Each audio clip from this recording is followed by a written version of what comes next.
right, so how great podcasters grow audience. There's a lot in that question. And so first of all, in terms of audience, it's important to know who, why, and where. Who is this audience we're trying to grow?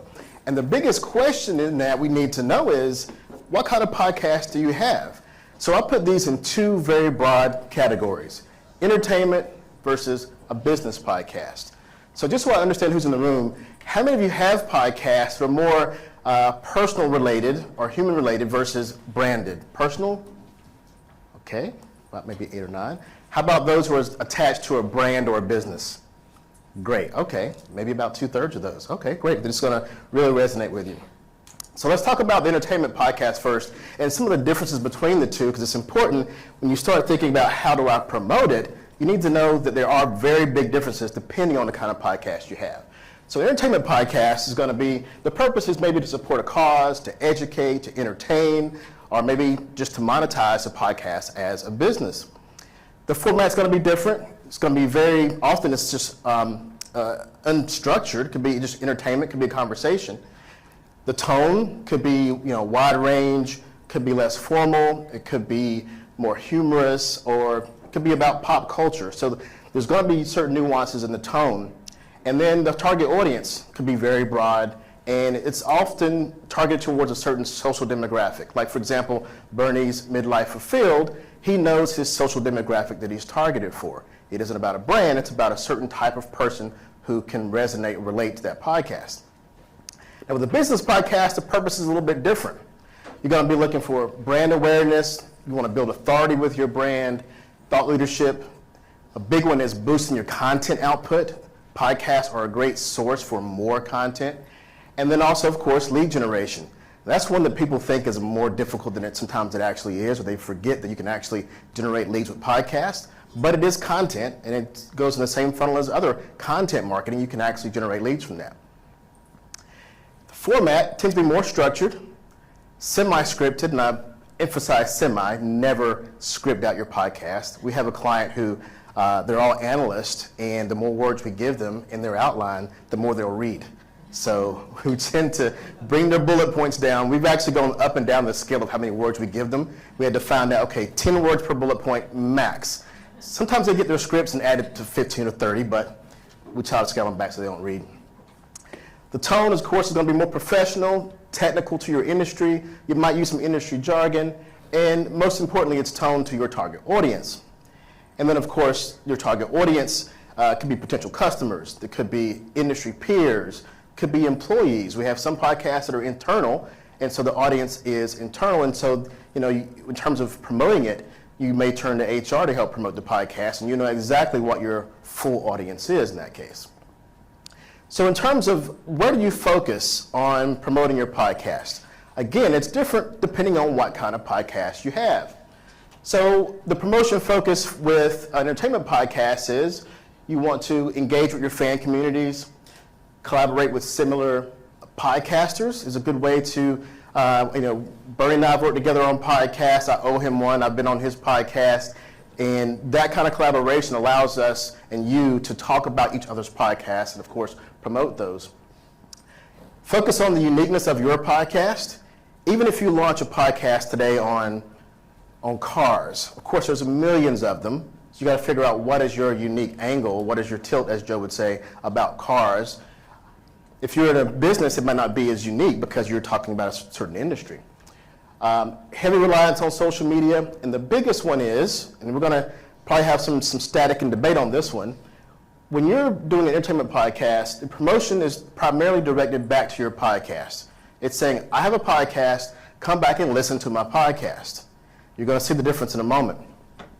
The business podcast, the promotion focus, you can leverage your existing audience and assets. If you already have an email list, if you already have an audience, you already have maybe even divided email list based on your type of customers, then you have an audience built in. So your promotion should be focused on, first, utilizing your existing audience. Being that your podcast is based on a business, the business can allot marketing funds to promote the podcast, so paid advertising could be an option. Whereas for your entertainment podcast, maybe not so much because you're trying to find funding to keep the podcast going in the first place. Industry networking and collaboration. This is an opportunity not only to meet new people, but promote your podcast, and I'll show you in a moment how you can use your network to also promote your podcast. Educational source for your industry. If people in your industry know that they can go to your company or to your podcast and learn more, then that alone is a way to promote your podcast, to say, come to us, we have the most knowledge and updated information on our industry. And the biggest difference is the promotion of your podcast is not saying, hey, I have a podcast, come listen to my podcast. It's, I have a podcast, learn about our brand. That is the key differentiator there. You want to make sure that you're not saying and directing all your traffic back to Apple or Spotify, you're directing them to your brand. That is the goal if you have a business podcast, to promote the brand. And I'll get into some details of how. But first, let's talk about finalizing your audience. There's a few things I want to tell you about knowing your audience, because you must know their habits, know who they are, before you begin to promote to them. And so we're going to talk about some of the formats, consumption habits, feedback channels, goals, and their quality expectations even. So first of all, let's talk about some of the hints that you can receive to know what your audience prefers. This one's one that really comes up a lot and is a passion to me as an audiophile and someone who creates a lot of content. Your audience doesn't give a crap about RSS feed. They don't even know what an RSS feed is. So if you're a podcaster who is beholden to a podcast is audio, a podcast is an RSS feed, you're going to get left behind. That's, I hate to say old school. It's old school thought, right? You have to think about what your audience thinks about it. There's been research where if they ask an audience, out of these 5 channels, where do you consume podcasts? Apple, Spotify, Stitcher, whatever. Given that list, Apple and Spotify will come out number 1 and number 2. If they're not given a list and they say, where do you listen to podcasts? YouTube is number 1. Because the listener doesn't know or care about our traditional thought of what a podcast is. All right, so keep in mind that the number 1 podcast, and depending on your research, you're going to find both answers. If you Google it, you'll see one that says YouTube, one that says Apple, and that's why, because they were not given a list, they were guided. Is your topic visual oriented? So of course, if you're in gaming or if you're doing something that people need to see, then you need to think about maybe guiding your podcast towards a more video format. Talking about something that's visual won't be as effective as something obviously you want to be able to show. And then also, what format is leading the content in your space? If you look at other podcasts that you may be competing with, you want to see what format they're in that they're succeeding in. In other words, if you're looking at doing a podcast and you could do audio or video or both, but the leader in that particular space is doing video, then that's a hint that that's where you need to be going.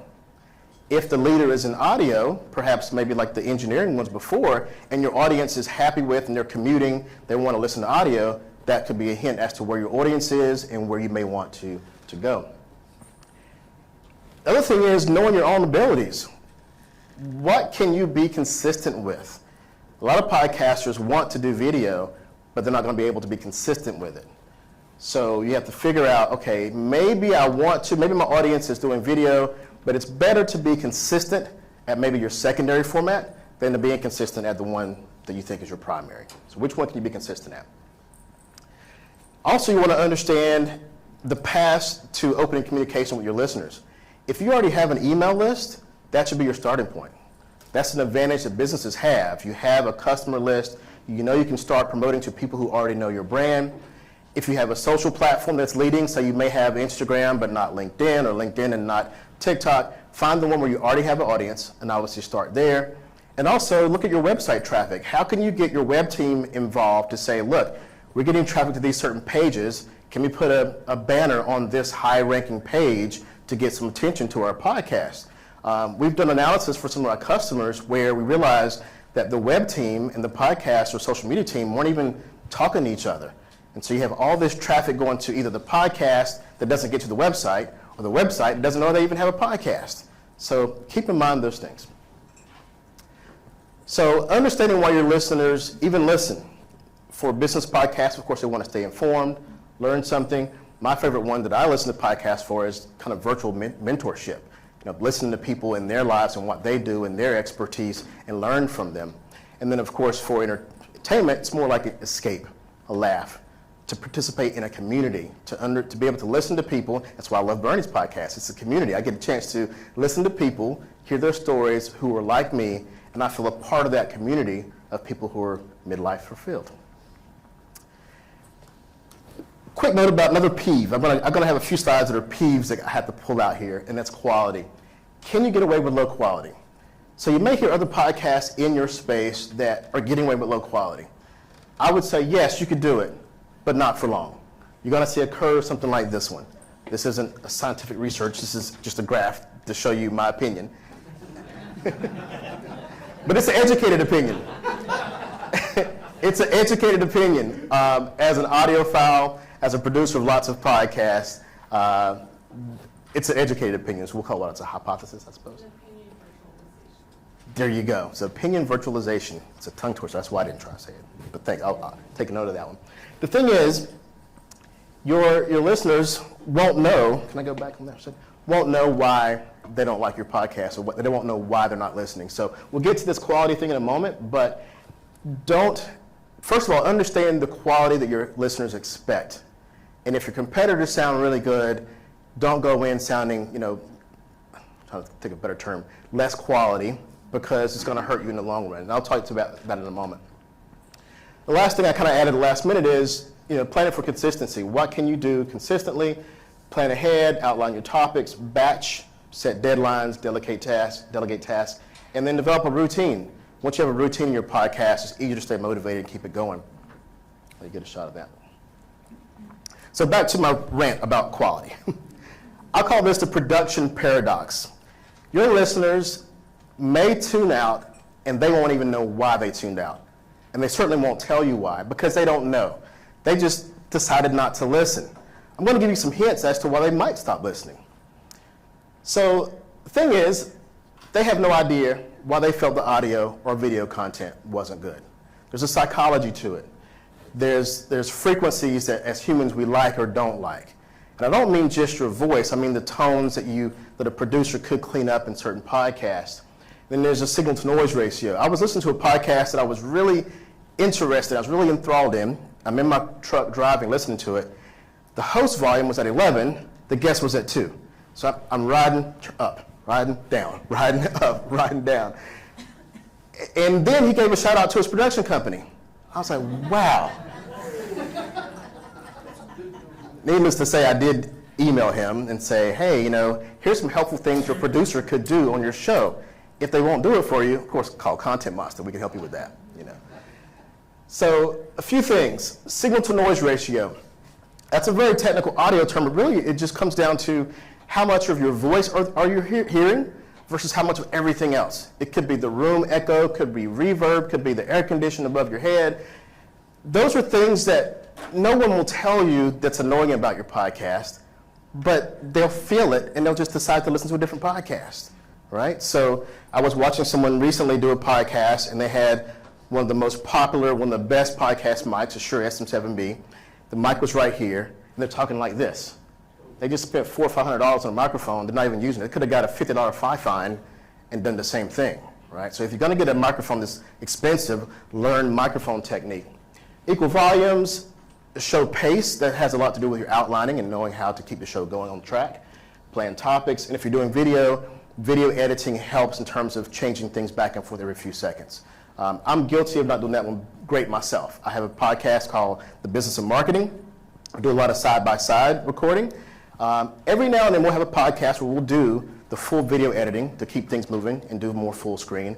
But even by me doing that, sometimes I can see the difference in the podcast videos that are more edited versus the ones that are side-by-side.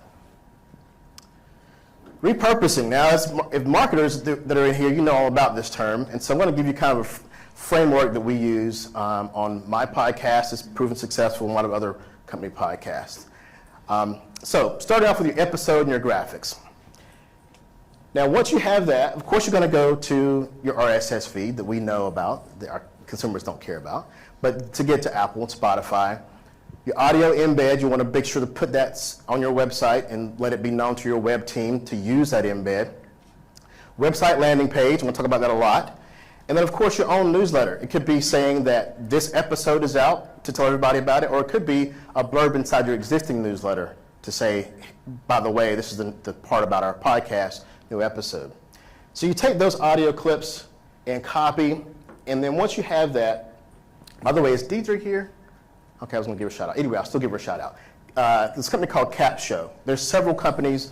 We use one called CapShow that helps you put audio in, and it helps you develop titles and descriptions. So in phase 3, basically, you want to develop these things: social media posts, your guest pack. Now, your guest pack, and I'll show you some examples in a moment, is what you give your guests to say, hey, thanks for being on the podcast. Here's some content for you to share. So while you're sharing it, they're sharing it as well. Social newsletter, it's a bit different because you may also have not just your own owned newsletter, but you can also have your LinkedIn newsletter, your Medium newsletter. So be sure you're getting it placed on those places as well. And in terms of social posting, what we do is when we have a new episode, we may schedule a post on day 1, week 2, week 7, month 5, and month 10, right? So that's one episode, and we're scheduling multiple clips out throughout the year. And then when the next week comes up, the next episode, we do the same thing.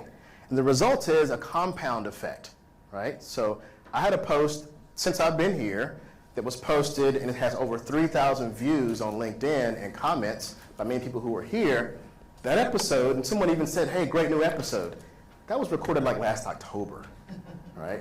But the content keeps coming and coming and coming. Now, I don't encourage our clients to take breaks, but I always also tell them, look, if you need to take a break, keep your marketing going. Because I had someone in January ask me, Lee, how do you manage to do a podcast every single week? And I was like, well, I haven't recorded since September, but I just keep marketing going, keep the marketing machine going. Then, of course, I do a highlight article about that particular podcast. Yes, this is the last build, so you can take a picture now. And then go back to your website landing page. And I'm going to give you some more on that as well, because your website landing page is a place where a lot of you are doing businesses. You want to get the traffic going back to your owned property, not to Apple, not to Spotify. Those are places where once they learn about you, they can click and subscribe, but you want them to know about you and build your own community on your own property. Now with video, similar but a little bit different because now you have more assets. You have your video, which can also do audio embeds, and I left out actually the YouTube icons of video embed as well. So on your landing page, you have the video, have the audio, have all your text. On your website landing page, again, you're going to distribute the audio version through Apple and Spotify, your RSS feed, and your own newsletter. Now you have your video clips plus social copy. Here's where it gets fun. In addition to your full video, we'll just say an average 30-minute video podcast, clip out 5-minute, 3 to 5 minute clips, highlights of that long podcast. If you notice, even with Joe Rogan's podcast, when Spotify bought him and took him off of YouTube, they still have the highlight clips on YouTube, right? So you watch the highlight clip, and then you click through their funnel, and you end up having to pay for Spotify to watch the whole thing, but they did not remove all of it from YouTube. So you should have your highlights, your full video, and of course your social clips. Those can be clipped in perpetuity until you're, if you're on episode 1 or whether you're on episode 100, you should have episode 1 clip still going out, even when you're on episode 100. All right, so YouTube Shorts, TikTok, Instagram, guest pack, social post, all that content should be a clue for them. Okay, I'll build it for you. I don't know if this is a good thing or a bad thing, but I definitely know I got feedback. So back to your website again. And I'll tell you what, I'll save you some time in terms of having to do all the clicking. But this is an example of, at a minimum, it's like 14 pieces of content from one episode. So imagine those 14 pieces of content being compounded every episode, more and more and more. Yeah, if I'm going too fast, just clip this, you get the whole slide deck, including those charts. You can take them and remix them the way it works for your particular situation. But yeah, grab that. I'm a marketer, so I do marketing stuff. And, yeah. So why not send? I had an argument with someone on LinkedIn a few weeks ago, saying you should send all your traffic to Apple. We need to get numbers on Apple. You need to get our big numbers up. I get it. You want to show advertisers that you have big numbers. I understand that. But why would you not want to do that? Well, again, my personal opinion, fans are greater than listeners, right? If you know these people, they become to like your show and know more about you, they become fans. They may never subscribe, but they'll last longer, they'll spend money with you eventually, and you gotta keep in mind, what are your commercial goals? I mean, is your commercial goal to gain an audience and then monetize it, or is it to be transactional and just say subscribe? What does that subscription get you other than a number? Then you still gotta go out and find advertisers, convincing them that number is valuable. And even if you say you have thousands and thousands of listeners, a good advertiser may ask you, who are they? You know, like if you're selling hardware and you've got 1 million 10-year-old listeners, that may not help that audience. But if you can say, oh, they've been going back to our website, now we know who our listeners are, we have forms that are filling out, we know exactly who they are, we know where they work at, fans are more important than listeners. So to get down to the nitty-gritty of the promotion part, let's talk about, there's just 5 promotion tactics, and I'll go ahead and build this up for you. Guesting and helping guests promote, email promotion, website journey, we'll talk about that, it's very important, and then repurposing the social media. So first let's talk about guests. You might not get a celebrity on your podcast. You might get this one because this is wax figure. He won't talk very much, but he'll look good. Start with top 20 lists. Find top 20 engineers in the industry, top 20 marketers to follow. If you're doing a food show, top chefs you should know in your industry. Find that list and make that your target hit list to find those guests, because not only have they already been vetted as being quality, they already have an audience, someone else has already promoted them for you, so there's your hot list to go after. Leverage fear of missing out. So let's say you have this top 25 list and you're not having luck getting many guests. If you can just get that one, their peers will see that person and go, well, I'm on their level. I want to be on this podcast too, right? I mean, if I see, that's bad. I was going to say, if I see Joe Polizzi on the podcast, I want to be on there. I'm not on Joe's level at all. But if I see him on the podcast, I'm thinking, hey, similar audience, if I could be honored to be on that podcast, I want to be on that podcast, right? So fear of missing out. Find people who feel important about who they are. Find out people who they think are more important than them. Get them on your show first. Fear of missing out. Utilize your internal thought leaders. If you have a company, then you have people in your company who have the expertise and they know your industry and your company the best. And then find people who are in PR mode. Great advice I got from Guy Kawasaki. He was on my show, and he told me, we were talking about how to get guests, and he said he goes to book publishing houses and gets lists of whose books are coming out. And of course, there's a risk of them being over promoting, but if they're already a celebrity, if they already have value in who they are, it's just a plus that they have a book coming out. It's more credibility. So you go to that publishing house, you say, oh, okay, so Guy Ferrari has a book coming out. Of course he's going to say yes to a podcast. So if your cooking podcast needs guests, find all the chefs putting out cookbooks this month. They're going to say yes. So here's an example of helping guests promote. I was on the Voices of CEX podcast a few months back. They sent me an awesome thank you email. It was long because it was full of all the options I could use to promote their podcast. LinkedIn posts, tweets, graphics, video clips, audio clips, it was all there for me to use, right?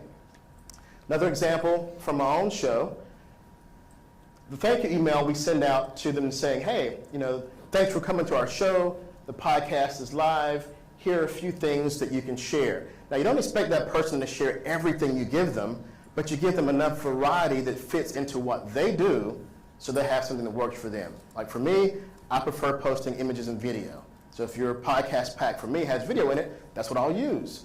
If it's, hey, Lee posts his blog article, maybe not. It doesn't fit the way I promote. I'll get the questions on one. He'll be first, Bernie. With that particular one, so Seth Godin being a blogger, who wouldn't want a link from Seth's blog? So that's exactly what Seth did. We gave him all this content, video, graphics, social, all that kind of stuff, and Seth, being who Seth is, put it on Seth's blog.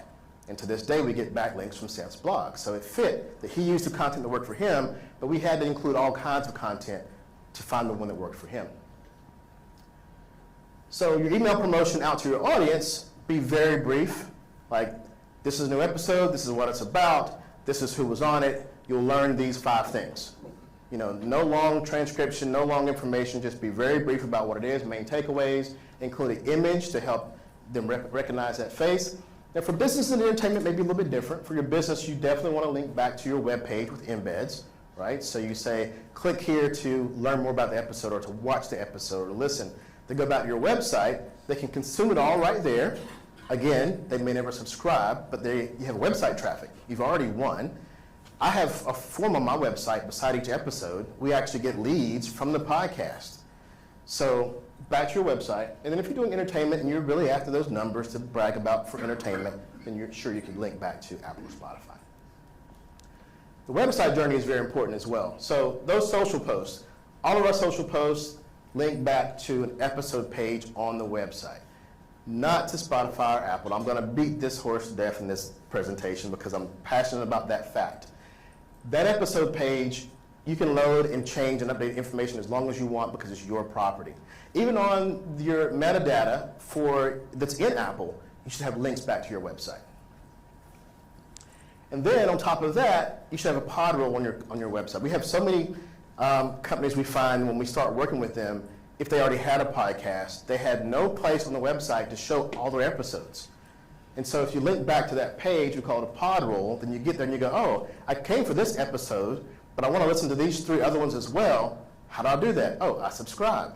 So have the pod roll. It will help drive subscriptions, and each pod roll item would lead back to, again, the individual page for that episode, which again, you're creating more content now because each page has its own ability to rank for SEO. If you start including an article on that same page, your transcription on that page, you're having some really rich content created from your podcast on your website. And then, of course, there's repurposing. Video highlights you can use, your micro video for YouTube, LinkedIn, TikTok, Twitter, and, of course, your audiograms. You take all those things, use them in your email promotion, in your website, in your social post schedulers, as I said, compound that content over time. And then, again, back to that web page on your website. Now, a little bit about analytics really quickly.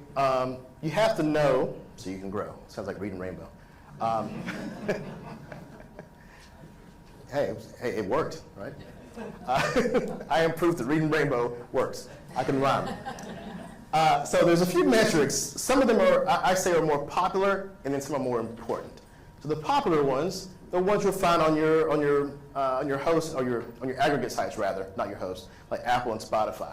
These are things like unique downloads, subscribers, which I think is a horrible metric. I listen to way more podcasts than I subscribe to. I probably subscribe to 2 and listen to 10. So, and I'm sure you're all probably the same way. If you hear an episode you like, you listen to the episode. You may even become a fan. You may never subscribe. Horrible metric. Engagement throughout the episode is a metric, a popular metric, and that's a little bit more important. Audience growth, I think, is the best hard metric, like where you came from and where you went. You know, if you're a small podcast, you go from 0 to 100. As long as you're up and to the right, then you're successful, right? Because you can't judge your numbers against someone else's. If you are very niche and you're marketing towards underwater basket weavers, and there's only 1,000 of them in the world, and you have 800 listeners, you win. You're very successful. You go comparing that to Joe Rogan numbers, you're gonna hate yourself, think you didn't do anything. So know what you're comparing. Of course, conversions is a good way to measure in any case. That means different things to different people. Conversion could mean from unknown to known, like they fill a form out. It could mean they bought something. These are most useful when your podcast is your business. The first few folks maybe who raised your hand. If you're selling ads, or you sell from your podcast, okay? Now, the most important metrics are what you're gonna find in your analytics, your marketing automation platform, your CRM. These metrics are more about brand awareness, authority, engagement with your website. Are they coming to your website because you built your journey correctly? They're coming to your website. Increased content output. We have one client who their big win was, their team was shrinking, their marketing team was shrinking. They had less ability to write blog content, but their podcast filled the gap. They needed more social content. Podcast filled the gap. So that's a big win in terms of creating more content. And then, of course, there's leads. Hard to attribute, but very high in value. It's content marketing, so it's one of many touches, but it still is something you can utilize to maybe convince your company that podcasting is of value. And it's most useful when podcasting is a business tool. You're investing in content marketing, supports your marketing strategy, and you also want to increase your website traffic. All in all, you want to have a great listener experience. Analytics is good, but don't get so bogged down that you forget that you have to have a good sounding, a good valuable podcast. That's a metric that will lift all the other metrics. So before we go through some of the mistakes that people make. I'll try to avoid rants, but I won't promise you. Comparing businesses to entertainment shows, right? One of the problems with the early stage of podcasting right now, we're still in the early stages, is that when you research numbers, you get numbers that include everything from Joe Rogan to a kid on his phone. The numbers don't explain a whole lot. You have to really dig deep and understand things we talked about earlier to figure out, okay, which numbers mean the most to me as opposed to these big numbers that include too wide of an audience. Compare niche to a broad audience show. If you're an underwater basket weaving show compared to a cooking show, that's a bigger niche, bigger audience. People eat, so there's a bigger audience. Compare new audience to existing audience. That doesn't just mean your podcast audience, it means your company audience. If a company who has an email list of 100,000 people launches a podcast, they're going to announce it to 100,000 people. They're going to be way ahead of a smaller company who just launched your podcast as well. So you can't compare. You don't know what the competitor or the other company is doing because you don't know what their audience was pre-podcast. Mention the wrong things. We mentioned that earlier. Unrealistic guest goals. I have one client who, well, potential client. Well, they were a client for a small period of time. They had unrealistic goals. They wanted to do a podcast on the estates of deceased celebrities. Very specific. Yes, we tried to get a hold of Elvis's estate's attorney and Michael Jackson's estate's attorney. It was difficult. And for the ones that we did get a hold of, we realized we had to tell the client, look, this isn't sustainable. You know, you can't do a weekly podcast and expect anyone to get those high caliber, because the people don't want to talk. Some of them are still in negotiations and debate over who owns what. So unrealistic guest goals. Production mistakes. This is where my pains really lie. Short-term strategy in terms of producing it. It is content marketing. The same rules apply. It's a long game. Thinking one person can handle it. We've seen companies who, they might even come to Content Monster and go, you know what, we'll check back with you. We know what they're doing. They're giving their intern Descript and says, hey, go use this AI tool. And then they come back 8 months later when the person realizes there's a lot more to it than just recording it and editing it. So I'm going to speed on through. I want to get some questions in. Treating your podcast like a conference call. God, please, God, don't use Zoom. I know you just heard earlier. Remember my theoretical graph, okay? You could use Zoom. Just please, I beg you don't use Zoom. If I had more than 5 minutes, I would give you the full rant, but I won't. Half-stepping into video. Video is a great place to go, but be ready to do it correctly. Don't go to video by just turning on Zoom. Turn on your bad webcam without understanding video, understanding the quality you need. Do it right or don't do it at all. Do a great audio podcast before you do a bad video one. So, next level things, final thoughts, podcast upgrades, add video to your podcast if you're ready to make the legitimate leap. Don't just turn on your webcam and record on Zoom, please.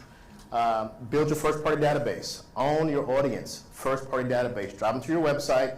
Build a community. Know who they are. Don't give all your attention to Spotify. They don't really care about you or your business.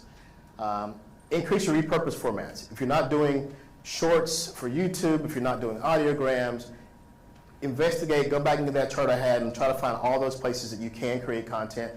That's another place where AI is really helping if you want to multiply your content output. There's a lot of great AI platforms you can just feed in your podcast, and they can give you some chopped up content to help feed your audio. Bring out those hot takes and promote them.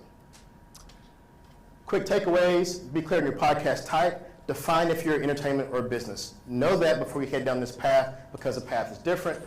Focus on the appropriate tactics for your particular kind of show. Understand your audience's preferred formats. Do they prefer video? Do they prefer audio? Develop a listener journey. Know how to get them from listening to your website, into your community, to your email list. Develop a journey, plan that out. Understand what quality means. Don't find out after you launch the podcast that, oh, that doesn't sound good. I thought it sounded fine. Micro rant. You will tolerate a bad conference call with your boss because you have to, right? You'll sit on that call for an hour because you have to. If it's your option to listen to that podcast and it's like a conference call, you won't listen to it. You won't listen to an hour-long conference call for pleasure. Understand what quality is. Repurpose like crazy. Can't emphasize that enough. That's the final clip. Hopefully we have a 2-minute left for questions. Again, you can get the deck from that, and please, let's connect on LinkedIn. So Lee, we do have 3 minutes, so that's enough time for 1, maybe 2 questions. We want to capture them on microphone because we are recording this session. And remember, we go on break from here. At 10 o'clock, we go on a 40-minute break, so if you don't get a question in, I'm sure Lee's going to hang around outside and take other questions. And while he's asking, fill out your forms. First of all, thank you so much. This was super helpful. Thank Great you. presentation. If someone has a podcast that's growing and they've been doing everything on their own, hypothetically, and they're trying to consider companies to help with production, but also companies that help with social media clips and repurposing and all of that, are there what thoughts would you would you consider? Are there companies that do all of that, or would you have to look at different companies? Just your thoughts on that. Well, I have to say, of course, I'm biased because I own a company that does that. So, fair warning, Content Monster produces podcasts. But we also have a bar in terms of whether it's going to be a business or a person, because personal podcasts are funded a bit differently. So from a personal standpoint, I would say pick areas that you are the weakest in, like I need help in social, start there. Do piece at a time and build your team. If you're ready for an agency, then yes, there are agencies that can do all of it for you from beginning to end. But before you're ready to pay for an agency, think about those minor things you may need. Like, my biggest headache is getting production done on time or getting more social content. You can find contractors to do those individual things until you either build a team yourself or can afford a contractor. And do you do all that Yeah, with the repurposing too? yeah. Great. Thank you so much. Thank you. Lee, we are out of time, but I want to give everyone just 30 seconds to make sure you capture the 2 QR codes that are up there, one to download Lee's deck and the other one for his NFT, for the NFT contest. And in case you are wondering what the A stands for in A, Lee Judge, it is amazing. Round of applause for the amazing Lee Judge. Thank you very much.